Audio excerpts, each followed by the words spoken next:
เราทั้งหลายได้มาปฏิบัติกรรมฐานภาวนาในโอกาสนี้ถือว่าเป็นโอกาสที่จะพัฒนาตัวเราเองให้เกิดมหากุศลโดยเฉพาะการเจริญวิปัสสนากรรมฐานเป็นการสร้างมหากุศลที่ยิ่งใหญ่องค์พระสัมมาสัมพุทธเจ้าได้เปรียบเทียบว่าในบรรดาทานทั้งหลายนี้การทำทานที่ประเสริฐสุดเยี่ยมยอดที่สุดคือการบำเพ็ญทานที่เราเรียกว่าวิหารทานวิหารทานก็เป็นการสร้างเสนาสนะถวายสงฆ์เป็นวิหารทานสร้างกุฏิสร้างศาลาสร้างอะไรอย่างนี้นะสร้างหอฉันที่มุงที่บังกันแดดกันฝนที่ดับที่นอนที่อยู่อาศัยให้แก่สงฆ์นี่ถือว่าเป็นทานชั้นยอดเยี่ยมทานที่บุญที่ทำทานอย่างยอดเยี่ยมอย่างนี้ยังไม่ถึง1 ใน 16ส่วนของการที่เรามีจิตเลื่อมใสในพระรัตนตรัยเรามีจิตเลื่อมใสในพระพุทธเจ้าในพระธรรมในพระสงฆ์ความศรัทธาเลื่อมใสของเรานั้นก็มีอานิสงส์มากกว่าการให้ทานนะแม้เราจะยากจนข้นแค้นเราจะอาลัยขัดสนไม่มีเงินทองที่จะทำบุญทำทานแต่เรามีความศรัทธาในพระพุทธธรรมสงฆ์เชื่อในกรรมและผลของกรรมเชื่อกฎแห่งกรรมเนี่ยเรามีความเชื่ออย่างนี้มีอานิสงส์มากกว่าทำมหาทานอีกนะการที่เรามีความศรัทธาเลื่อมใสในพระรัตนตรัยแต่เรายังไม่รักษาศีลเรายังไม่รักษาศีล 5อย่างนี้นะก็การที่เรามีจิตศรัทธาเลื่อมใสในพระรัตนตรัยและก็รักษาศีล 5ด้วยการรักษาศีล 5นี่มีอานิสงส์มากกว่าการเลื่อมใสศรัทธาในพระรัตนตรัยเป็น16ส่วนเป็น16เท่าหมายความว่าการที่เราศรัทธาเลื่อมใสในพระรัตนตรัยแต่ไม่ได้รักษาศีลนี่มีอานิสงส์แค่1 ใน16ส่วนเท่านั้น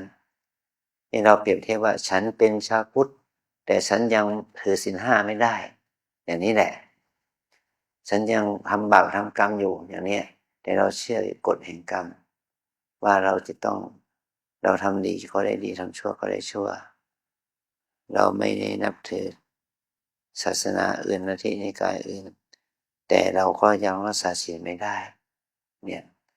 คนไทยเราส่วนมากเป็นอย่างนี้นะเนี่ยเพราะว่าการถือศีล 5ได้มั่นคงเนี่ยมีอานิสงส์มากกว่าศรัทธาในพระรัตนตรัยถึง16เท่าแต่บุคคลนั้นรักษาศีล 5แต่ว่าไม่ได้เจริญเมตตาภาวนาจิตยังมีความโลภโกรธหลงอาฆาตพยาบาทดังนั้นอย่างนี้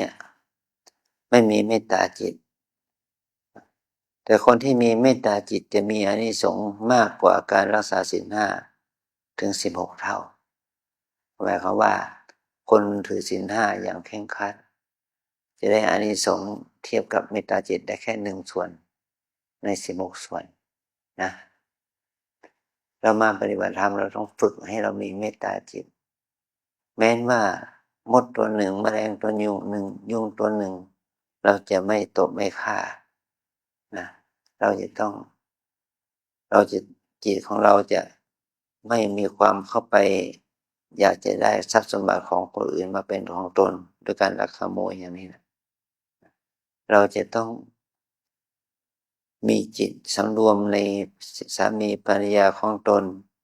มีจิตสำรวมในฐานะที่ว่าคนทุกคนนั้นย่อมมีความหวงมีความยึดถือในสามีภรรยาตนถ้าคนอื่นมาผิดศีลผู้สามีภรรยาตนเขาย่อมเกิดความทุกข์เกิดความอาฆาตเกิดความเสียใจน้อยใจแต่ถ้าคนนั้นรักษาศีลห้าแล้วก็มีเมตตาจิตด้วยจะมีอานิสงส์มากกว่าการรักษาศีลถึง16เท่านะการมีเมตตาจิตจนถึงขั้นฌานขั้นสมาธิแต่ว่ายังไม่ได้เจริญวิปัสสนากรรมฐานให้เข้าถึงความเข้าใจให้เรามีความรู้ความเข้าใจเกี่ยวเรื่องอนิจจสัญญาความทุกสิ่งทุกอย่างเข้าใจว่ามันทุกสิ่ง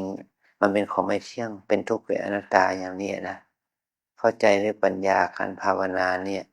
มีอานิสงส์มากกว่าการมีเมตตาจิตถึง16เท่าการมีเมตตาจิตนั้นได้อานิสงส์เทียบได้กับการที่เราเข้าใจเห็นแจ้งถึงความที่สังขารชีวิตเราเนี่ยเป็นภัตตลักษณ์เป็นอนิจจังทุกขังอนัตตานะเราจะมีบุญกับการมีเมตตาจิตเนี่ยมีแค่ส่วนเดียวใน16ส่วนได้แค่ส่วนเดียวแต่ถ้าเราที่แต่ในกรณีนี้นะเรามาฝึกเจริญวิปัสสนาภาวนา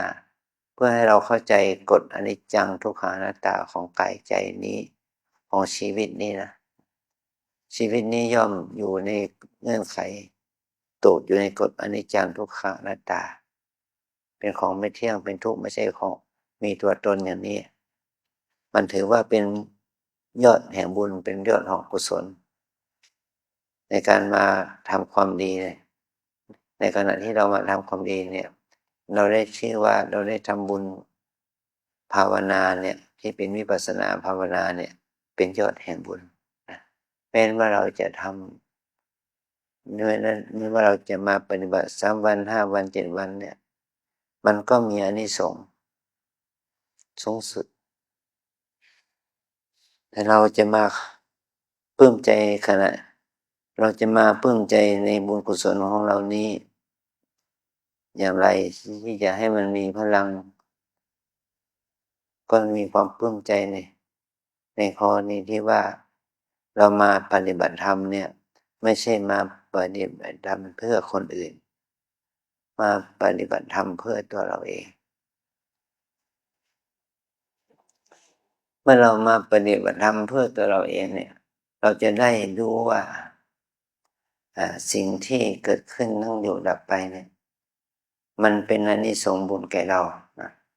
บางคนมาปฏิบัติธรรมเพื่อคนอื่นใช่ไหม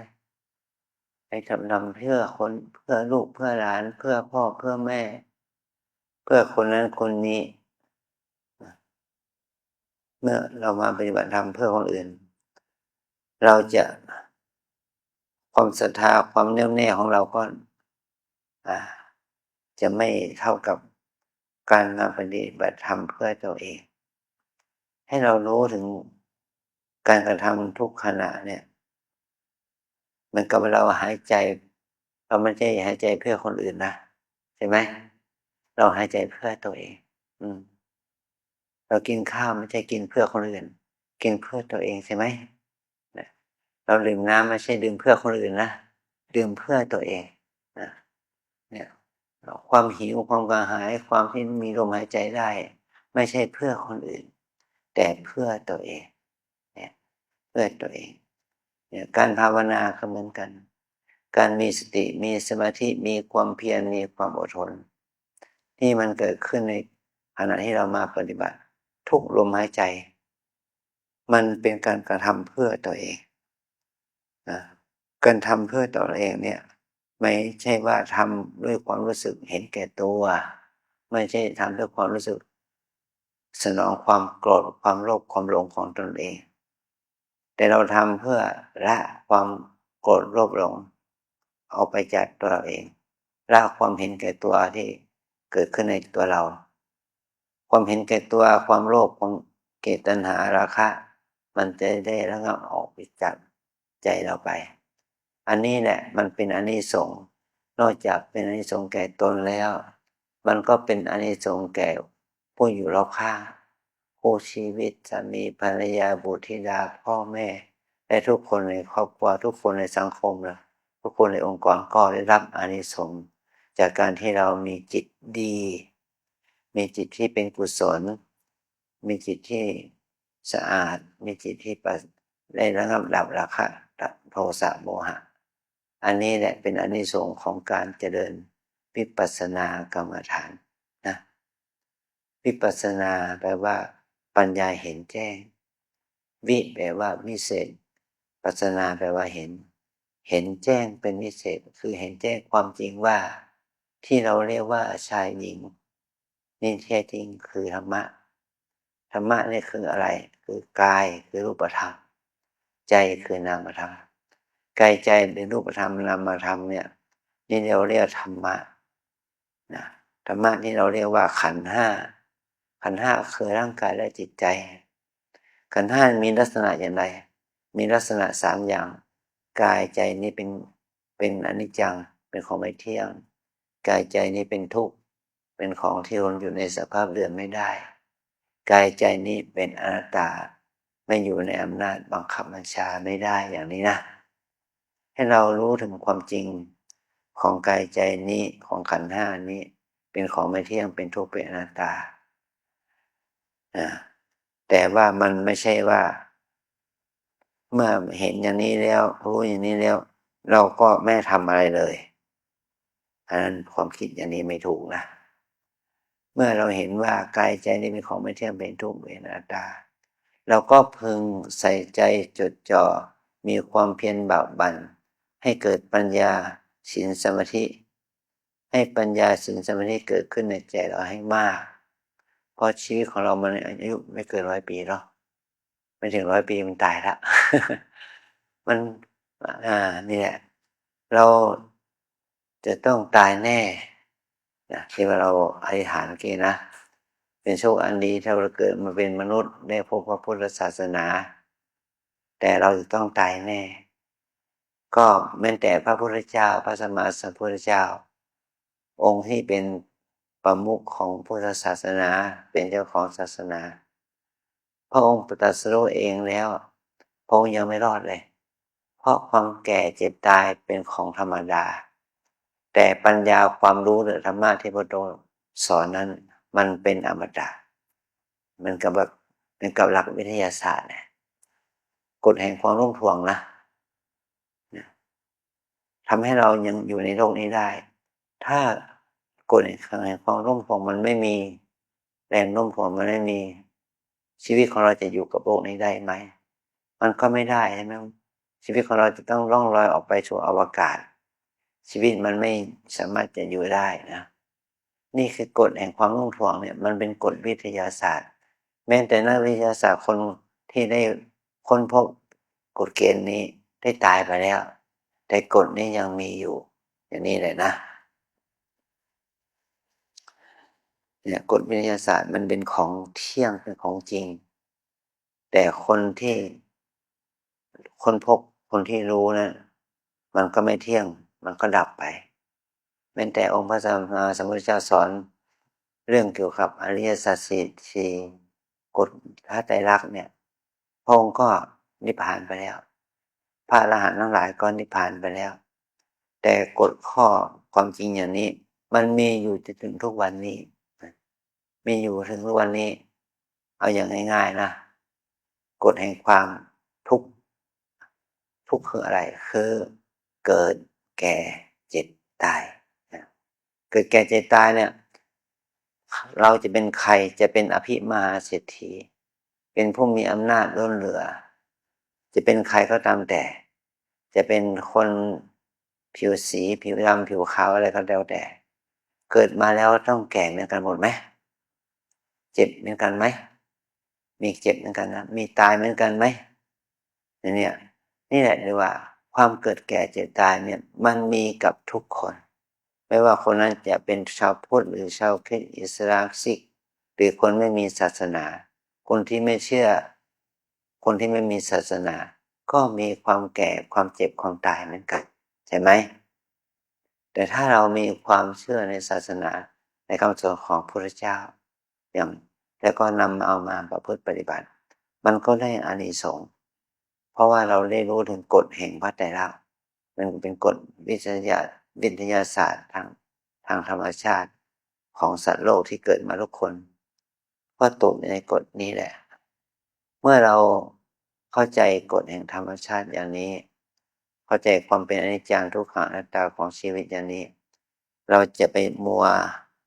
อาฆาตพยาบาทบุคคลอื่นทำไมเพราะเขาเหล่านั้นก็ต้องแก่เจ็บตายเหมือนกันแม้แต่เราก็ยังต้องแก่เจ็บตายเหมือนกันเนาะ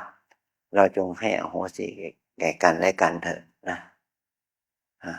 ความรวยความจนมันไม่ได้มาจากพ่อแม่บรรพบุรุษทำให้แต่มันทำความรวยความจนนั้นมันเกิดจากความขยันและความขี้เกียจของเราเองนะความมีปัญญาความไม่มีปัญญาของเราเองมันเกิดจากจิตที่เป็นบาปจิตที่เป็นบุญมีพฤติกรรมที่เป็นลบเป็นบวกของเราเองนะแต่คนที่เขาโชคดีหน่อยเขาว่าเกิดมาแล้วพ่อแม่เป็นคนร่ำรวยเป็นคนขยันเป็นคนนะมีความเข้าใจวิถีชีวิตนะก็ทำให้เราสบายหน่อยแต่คนเหล่านั้นเนี่ยมีไหมที่ว่าลูกมหาเศรษฐีต้องกลับมายากจนมีไหมนี่ได้ข่าวไหมว่าเขามายากจนคนแค้นมันมีเนี่ยคือเพราะเขาขาดปัญญาขาดมีความประมาทในชีวิตถ้าคนที่ยากจนข้นแค้นแม้แต่ขอทานกินต่อมาเขาอายุ20 40 50 ปีเขาเป็นเศรษฐีเป็นมหาเศรษฐีได้มันมีไหม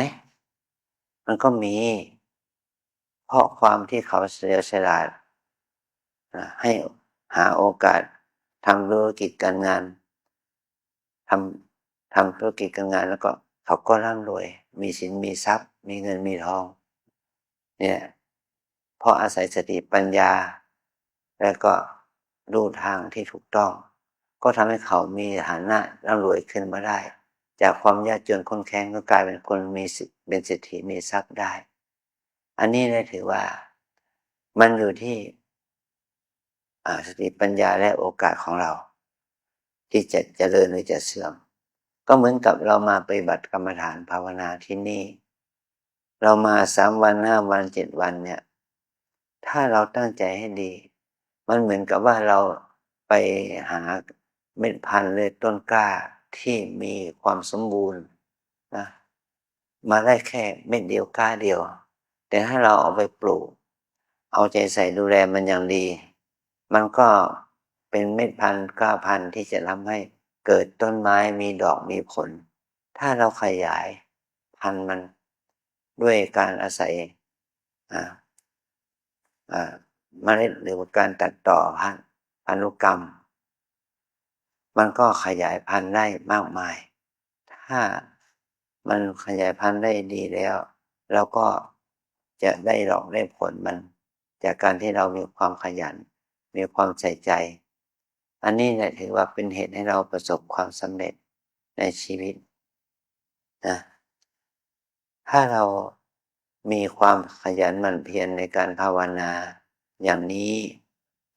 เราก็จะเจริญในพระศาสนาเจริญในความดีงามที่พระสัมมาสัมพุทธเจ้าได้ทรงแสดงไว้แล้วก็มีพระอริยเจ้ามีครูบาอาจารย์ท่านได้ดำรงพระธรรมนี้ไว้ให้เราได้ศึกษาให้เราเรียนรู้จากตัวเองนะสิ่งสำคัญเราจะต้องมีทัศนคติที่ถูกต้องมีความเห็นชอบมีสัมมาทิฏฐิกับตัวเองก่อนว่าชีวิตของเราเนี่ยย่อมเจริญได้ด้วยการกระทำของเราชีวิตของเราเจริญได้ไม่ใช่ด้วยความเชื่อของเขาที่มากำหนดกฎเกณฑ์เราว่าเราเป็นผู้หญิง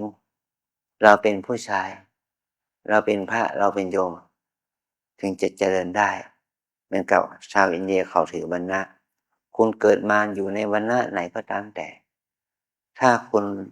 มีสติมีปัญญามีความเพียรมีความขยันขันแข็งคุณก็ประสบความสำเร็จได้ถ้าคุณขี้เกียจคุณไม่ขยันคุณก็ประสบความสำเร็จไม่ได้อันนี้ก็เราทั้งหลายเนี่ยเราเชื่อในคำสอนของพระพุทธเจ้าว่ามนุษย์ทุกคนเกิดมาแล้วทำคุณงามความดีไม่ว่าคุณจะอยู่ในฐานะไหนคุณย่อมประสบความสำเร็จในชีวิตได้นะเนี่ยปัญญานี่จะช่วยให้เราได้พัฒนาตัวเองแต่เราก็มีความเชื่อในหลักธรรมคำสอนของพระพุทธเจ้าว่าถ้าเรามีความขยันในทางที่ถูกต้องไม่ใช่ขยันในทางที่ผิด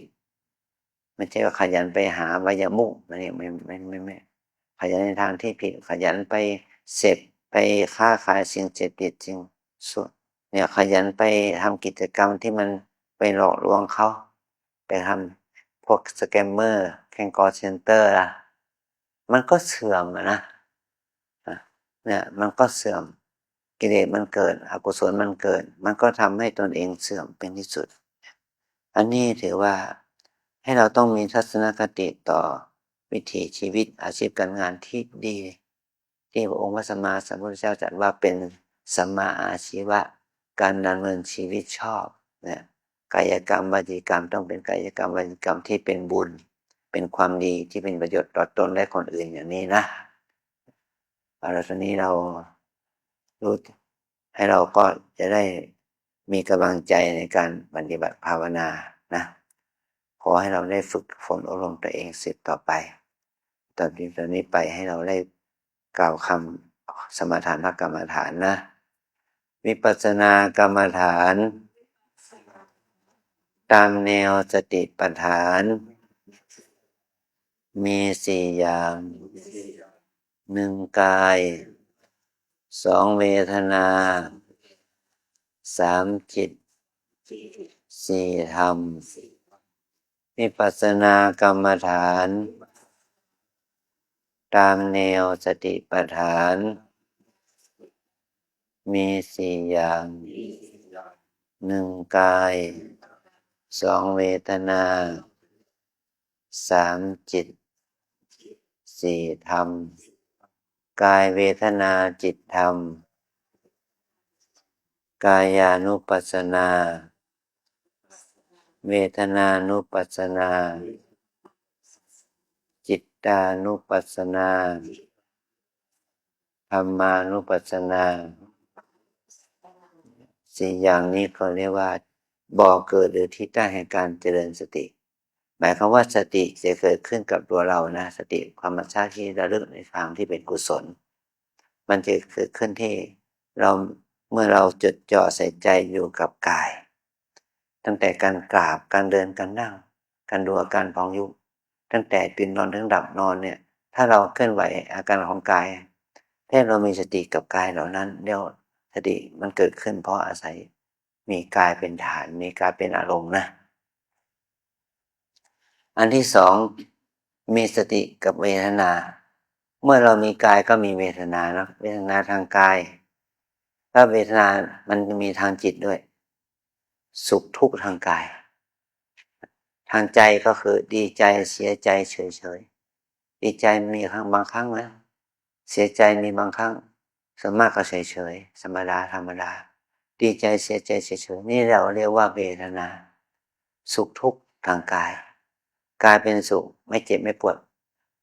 กายเป็นทุกข์เจ็บปวดเหน็บชาไม่ครบหิวกระหายให้เรามีสติอยู่กับอาการของเวทนาเนี่ยปวดหนอเจ็บหนอทุกข์หนอสุขหนออย่างนี้ดีใจหนอเสียใจหนอเศร้าใจหนอก็แล้วแต่ถ้าเฉยๆก็เฉยหนอเฉยหนออันนี้เป็นว่ามีสติอยู่กับเวทนาไม่ใช่กำหนดรู้ครั้งสองครั้งมันจะหายนะมันไม่หายปวดเจ็บเหน็บชามันบางทีมันเกิดเจ็บ5 นาที10 นาที15 นาทีมันเจ็บอยู่ต่อเนื่องนะก็ให้เรามีความอดทนมีความใส่ใจมีความอดทนปล่อยวางมันให้ได้กายก็คือกายเวทนาก็คือเวทนากายคือกายหมายความว่าถ้าเราตัดขาเราทิ้งเนี่ยอาการของเวทนาที่เกิดจากขามันมีอยู่ไหมมันก็ไม่มี นะแล้วปวดแขนอย่างมากเลยตัดแขนทิ้งเวทนามันก็ไม่อยู่ที่แขนนะมันอยู่ที่ตัวเราอย่างนี้นะ